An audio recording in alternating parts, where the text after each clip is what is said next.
తప్పు చేసి దబాయిస్తే అది నిజమవుతుందని చంద్రబాబు నాయుడు అనుకుంటే అది ఆయన భ్రమే. జనాన్ని మాయ చేసినట్టు శ్రీవారిని మోసం చేయాలంటే కుదరదన్న విషయం చంద్రబాబు నాయుడు తెలుసుకోవాలి. నిన్న జగన్ గారు తన తిరుమల పర్యటన మీద స్పష్టంగా ప్రెస్ మీట్ పెట్టడం జరిగింది. అయినా దాన్ని ఒప్పుకోకుండా చంద్రబాబు నాయుడు తప్పుల మీద తప్పులు చేస్తూ మళ్లీ మాట్లాడతాడు. జగన్మోహన్ రెడ్డి గారు తిరుమల రావడానికి భయపడుతున్నాడు, డిక్లరేషన్ ఇవ్వబడుతుంది కాబట్టి ఎస్కేప్ అవుతున్నాడు అని చెప్పి సూటిగా చంద్రబాబు నాయుడు గారికి చెప్తున్నా. చంద్రబాబు నాయుడు జగన్ గారి దమ్ము ధైర్యం గురించి రాష్ట్ర ప్రజలందరికీ బాగా తెలుసు. నిన్న కూడా ఆయన భయపడేవాడైతే అంత స్పష్టంగా ప్రెస్ మీట్ పెట్టి ఏ విధంగా తన మతం మానవత్వం, తను ఏ విధంగా బైబిల్ చదువుతారు, బయటకు వచ్చినప్పుడు హిందువుల మనోభిప్రాయాన్ని గౌరవించి గుళ్ళకు వచ్చి పూజలు చేస్తారు, అలాగే మసీదులకు వెళ్లి ఎలా పూజలు చేస్తారు, అలాగే సిక్కుల్ని గౌరవించి ఎలా వాళ్ళ పూజలు చేస్తారో చెప్పడం జరిగింది.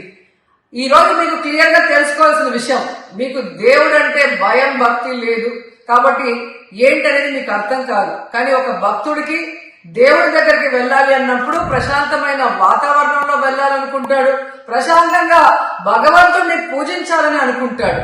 కానీ ఈ రోజు మీరు జగన్మోహన్ రెడ్డి గారు తిరుమలకు వస్తానని అనౌన్స్ చేసిన దగ్గర నుంచి బీజేపీలో కొందరు, జనసేన, తెలుగుదేశం పార్టీ ఎలా అలజడి సృష్టిస్తున్నారో అందరూ కూడా గమనిస్తున్నారు.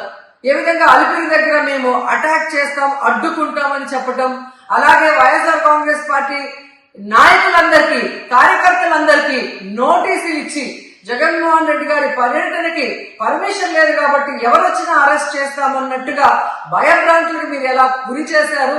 అండ్ ఈరోజు కుల రాజకీయాలు చేసి రాష్ట్రాన్ని భ్రష్టు పట్టించడమే కాకుండా మత రాజకీయాలు కూడా మీరు ఎలా చేస్తున్నారో అందరూ కూడా గమనిస్తున్నారు. ఇలాంటి వాతావరణంలో దర్శనం చేసుకోలేము కాబట్టి జగన్మోహన్ రెడ్డి గారు ఏ విధంగా ఆ తిరుమల ట్రిప్ ని క్యాన్సిల్ చేసి తన అభిప్రాయాల్ని ప్రెస్ ద్వారా ప్రజలకి తెలియజేయడం జరిగింది. సో నిజమైన భక్తుడు జగన్మోహన్ రెడ్డి గారు ఎప్పుడైనా మళ్లీ వెళ్లి వెంకటేశ్వర స్వామిని దర్శించుకోగలరు. 5 సంవత్సరాలు తన తండ్రి మరి ముఖ్యమంత్రిగా వెంకటేశ్వర స్వామికి పట్టు వస్త్రాలు ఇచ్చారు. జగన్మోహన్ రెడ్డి గారు 5 సంవత్సరాలు మరి పట్టు వస్త్రాలు ఇచ్చిన తర్వాత ఈ నీచమైన రాజకీయాలు చేస్తూ డిక్లరేషన్ పేరుతో మీరు మాట్లాడుతూ ఎవరు అడ్డుకున్నారు అని చెప్పి మళ్ళీ దిగజారుడు రాజకీయాలు చేస్తున్నారు. సో భగవంతుడితో పెట్టుకున్న చంద్రబాబు నాయుడు నీతో పాటు ఆడిస్తే ఆడే వాళ్ళందరికీ కూడా భగవంతుడు గట్టిగా సమాధానం చెప్తాడు. నేను ఎవరి గురించి మాట్లాడకూడదు అనుకుంటానో మళ్ళీ ఆమె నా జోలికి వస్తుంది. ఆమె గురించి ఇప్పుడే వస్తుంటే స్టేట్మెంట్ చూసా, పూర్తిగా చూడలేదు, కొన్ని పాయింట్స్ చూసాను నేను. కొన్ని పాయింట్లే ఆమె చెన్నైలో రాజకీయాలు చేసుకుంటానంట, ఇక్కడ లేదంట. ఎవరు అందరికి అర్థమేంటిది, మా అవ్వ రోజవ్వ చెన్నైలో రాజకీయం చేసుకుంటుందంట. అక్కడి నుంచి ఏదో స్టేట్మెంట్ ఇచ్చి ఏదో లడ్డు ఎవరు తినడం లేదు, పాపం లడ్డు కొనుక్కొని పోయినట్టుంది దెబ్బ పెట్టి, లడ్డు ఎవరు తినడం లేదు, హిందీ వాళ్ళైతే లడ్డు చూసి భయపడుతున్నారని చెప్పిందంట. అలా ఏం లేదమ్మా, అది మీ ప్రభుత్వంలో లడ్డు చూసి భయపడేది. బ్రహ్మాండంగా తీసుకెళ్లి లడ్లు చాలా డిమాండ్ పెరిగింది. ఇప్పుడు వాస్తవంగా లడ్డు సంఖ్య పెంచారు. లడ్లు చాలా పవిత్రమని చెప్పి అందరూ తెలుసు.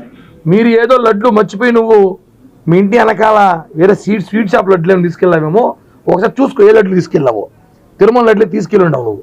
ఏదో లడ్లు అని చెప్పింది రోజవ్వ, తిరుమల లడ్లు చెప్పినట్లేదు.